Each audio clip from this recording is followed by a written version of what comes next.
It was amazing, yeah. I mean, I think, there's sort of like, I guess, some moral complexity to that relationship. But for me as an actor, I think my approach was just to play the truth of the moment, which was that I think the moment Max meets Byron, he's completely under their spell. And that love story felt really real when we were shooting it.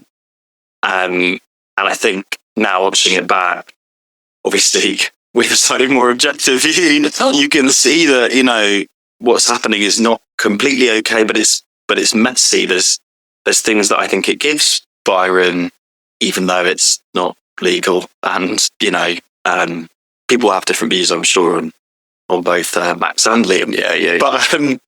But yeah, I love doing it with such an amazing cast and crew, and it was a joy to shoot. Yeah, as you say, the storyline there was problematic at times, but it was nice to see the tenderness between them at times and the kind of respite they had together, those moments.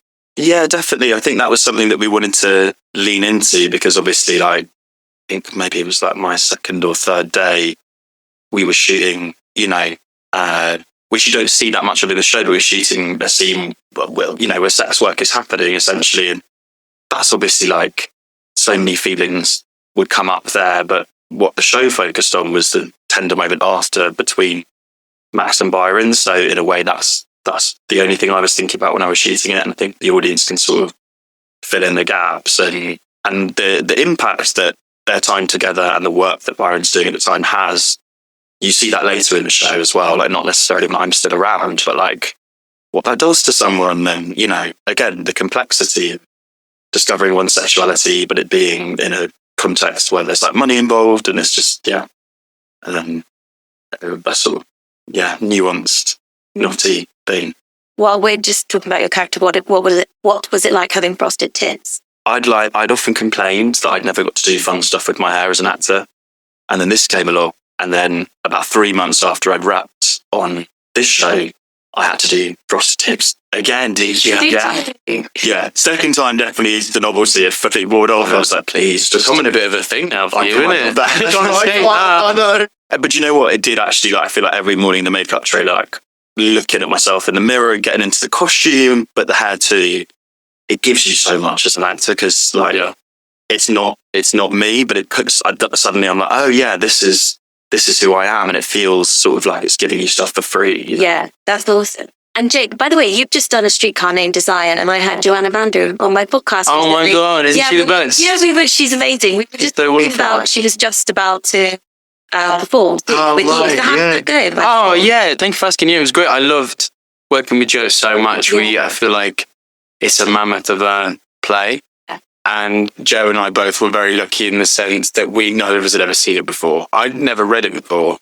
And so it felt like we really approached it as like two people just going over and over again. And she is such an amazing actor who I'm pretty sure, she has done chat. Yeah, we played husband and wife. Yeah. Coming out. We did not play husband and wife. We played mortal enemies. Yeah. It was, she's amazing. And I have a lot of love for her. And I feel like doing a play like that is, but everyone involved in that play, I genuinely wouldn't wish that play on anyone in the sense that like it's really tough and sort of miserable, like to do.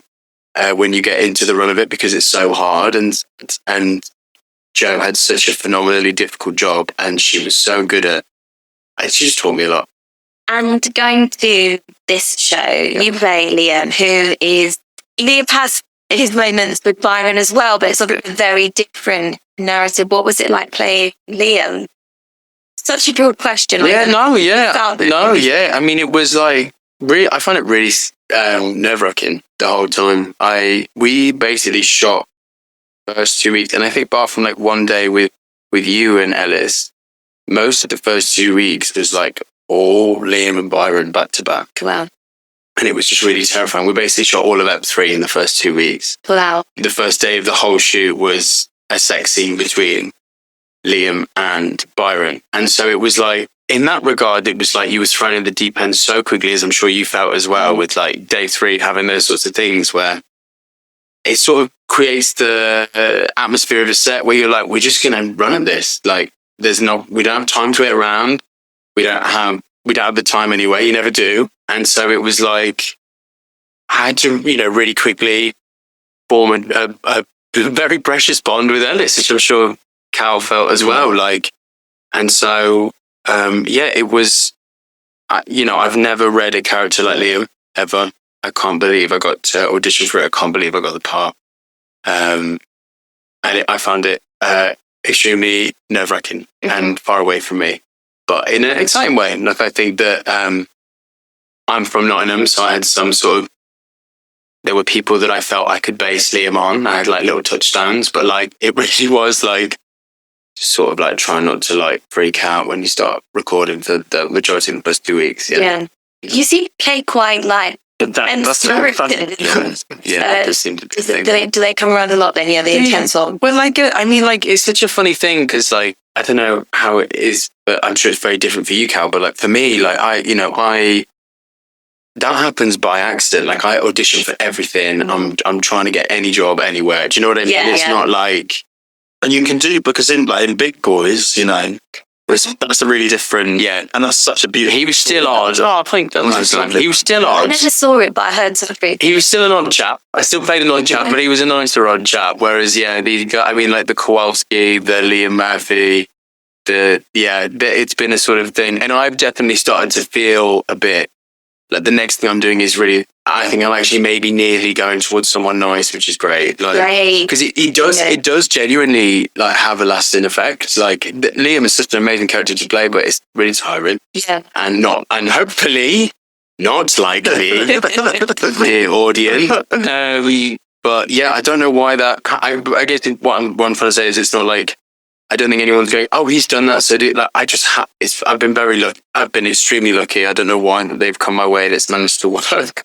But yeah. Well, touching on that, but you guys have worked a lot, and I think I read you graduated from Guildhall kind of fairly recently. Yeah, 2022. I went to Drama Centre, which is now closed down. Yes, of course. It was like, and I've had to like create this just wild, I don't know, career doing one-woman shows at Edinburgh Fringe and all of that jazz. That was amazing. But like you guys have had such an amazing career where you kind of have great credits after great credits. But I know there is always that gap, and there's never any sense of security. How do you find the time in between jobs, Callum? I'll start with you. Like, how do you kind of keep yourself busy? If you get this? Yeah, I don't. I mean, I definitely do get those moments. I don't know if I found an answer to that. No, I mean, I even struggle when like doing this job, for example. Like there's plenty of days I have off, and filling that with time those busted tips. And I'm in costume. I'm just in the room. But no, I think my parents are actors, and it's both reassuring and terrifying because I see them and they're the same. So I'm like, this is never going to change. I think figuring out how to find meaning and purpose outside of your job, when I think like most of us who do this for work, you love it. You love it so much, and there's nowhere happier for me than when I'm on set, when I'm working. It's like the best place in the world. But I think when you're doing work that is feeding you, if you're doing, Tennessee Williams play or this, that it lasts a while. Like that's a really good point. It does last a while. I think it can carry you if you're like, I still feel that when I watch it, I'm like, well, how lucky we are to have done that job. And I can take a couple of months or whatever because it's really fed me like in an artistic way, in a creative way, and like in a fun, like I just had loads of fun too, so yeah, that's not a great answer. I go I think it's such a interesting thing. Like transparency with like what it feels like for going to a streetcar. Like I had 7 months where I was auditioning and nothing was happening, and like that's really commonplace. And like I love how you started this by grouping BuzzFeed together, because I'm like this chat like works. Do you know what I mean? I'm like fucking that's brilliant. It's really hard, and like I think I have quite a like fractious relationship with acting where like I sort of am obsessed with it, and like I feel dedicated to it, but I don't always love it. I find it really difficult, and I find it really challenging, and I'm really naturally introverted and anxious. Like, sort of how sometimes I guess the stereotype comes across as like, why would you do this thing? Like, there was a scene we shot in What It Feels Like for a Girl where when I play Liam, have to like smash up a room. And I remember we were about to go for a take, and I genuinely started laughing to myself. And I was like, who has let you do this? Like, how have you, this is your worst nightmare of like of a thing. Yeah. And yet it's the only thing that like can be like the thing you run towards. But like, there's 7 months off, man. It did feed me. I think that's a really good way of putting it. I hadn't thought about it like that. I think having the time when you just audition, I was like, I have just been on an amazingly written show. Yeah. And so that feeds you, but like, it's hard. Like, it truly is. Like, but it never gets. and you talking about like doing your one-woman shows and stuff. I don't have that. I can't write. I don't have this like thing. Like, I think that's amazing. Like, I'm like, if I'm not acting, I've got nothing left. But I was always like, oh, I would be, I would so love to be one of those people that from drama school was like, put in everything. And when I say it, put in everything, I mean that loosely. But I guess. But like the leaving and going into the. Do you know what I mean? Yeah. And on the flip side, it did force me to write. So that's good. But speaking of, because you went to Oxford, right? I did. And then you sort of just never, because that's not technically a drama school, but they have an amazing society there. And so many actors are from Oxford. What was that jump like then into the world of acting from Oxford? I mean, I loved, it's a really intense place. I spent 4 years there at university, and I was like studying, totally different stuff alongside doing all these plays. And a lot of people there, they're able to do the work. They're really academically gifted, and also like party, and also do plays or play football or whatever. I could do one. It's like just. So my work was like really, it was tough, man. Like, getting in was such a massive thing for me, and then trying to stay afloat was difficult. Yeah. And I think that's because I didn't really know I wanted to be an actor before, and then discovering that there was amazing, but also sort of took up all my time. And then navigating the jump, I was lucky insofar as I got an agent in my penultimate year. So I had that sorted. So I started, not getting anything, but started auditioning in my last year. And then, I mean, the jump was hard. Like, that first year was tough. Because I think on some level, I sort of assumed, I think because my parents, not that they've had great careers, they're not like movie stars, but they've had great careers. So I sort of assumed that it would just work. Then you come out and suddenly feel like there's the understand. And also at university, I was playing great parts at uni. Because why wouldn't you? And then you leave and it's like, oh no, honey, you're like you're a small fish. It's ruthless. It's like the Dust Bowl. You're like, but ready. Yeah, it's really hard. Yeah. Also, you were in Renegade. Renegade now. Yeah. When did you meet Ben Taylor directed?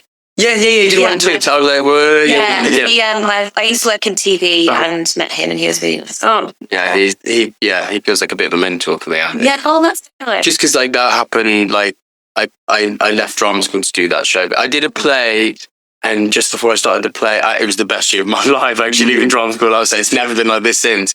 I worked the entire year of 2022. I left to do a play for 3 months, and I finished the play on the Saturday, and on the Monday, I was in rehearsals with Adrian Lester, and I was like, what the fuck? This is what it's going to be like. And then I finished now, and it was like crickets. And you go, yeah, this is what it's actually like. And all my friends were like, good. This isn't normal. You shouldn't be expecting that from anything. Yeah. The perception and reality is it's hilarious. Because even when we did our read through, I remember I was sat next to Jake, and Jake was running off at lunch to go and do press. Running in. She's this guy. It's just absolutely not content. It's not the way.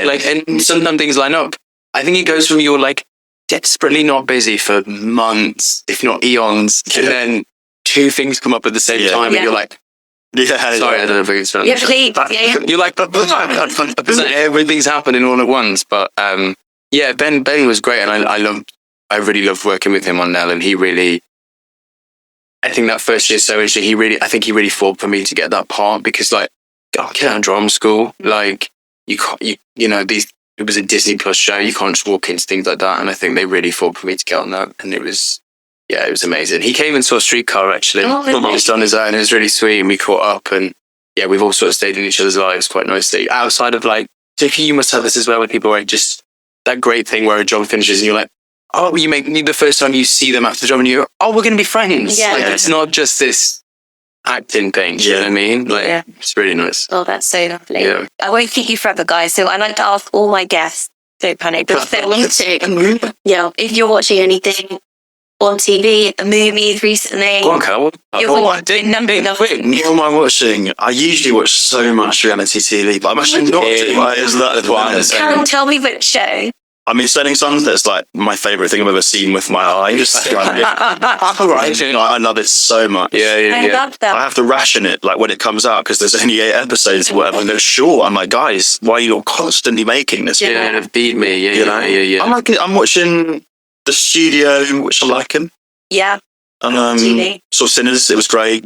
Desperately really Sinners. Yeah, we should try and go this week. How about you, man? Hello, reality TV. All I'm watching is Married at First Sight Australia. Love that. People are obsessed with that show. I've never got into it because I'll get too committed. It is fucking unreal. It's unbelievable. I know I didn't do Maths Australia before. It was always Maths UK. And Maths Australia is like another level. It truly is beautiful. And there's like 40 episodes. Yeah, it's incredible. And you just sit and it's 3 a night. And like, it just means you don't watch anything like there's like, I don't know, like about people in any other context. I'm just like, I have free time. Maths Australia. And I've not watched anything else. I love that. Oh, and actually I watched Pride and Prejudice the other day. Oh, yeah. The Matthew McFadden and Keira Knightley one. That is like, feel like the opposite after Maths. Unreal. But I hear so many actors, and particularly like, I know, screenwriters, where having my podcast will always be like, we watch reality TV. Yeah. Because they just have to have what they So now a little bit from seeing people do really good acting. You're on a job, you're like, well, I can't go in this shot. Do you know what I mean? You wouldn't mind going off for a bit. Yeah. Jay, Callum, thank you so much for joining me. Thank you so much. Thanks for having us.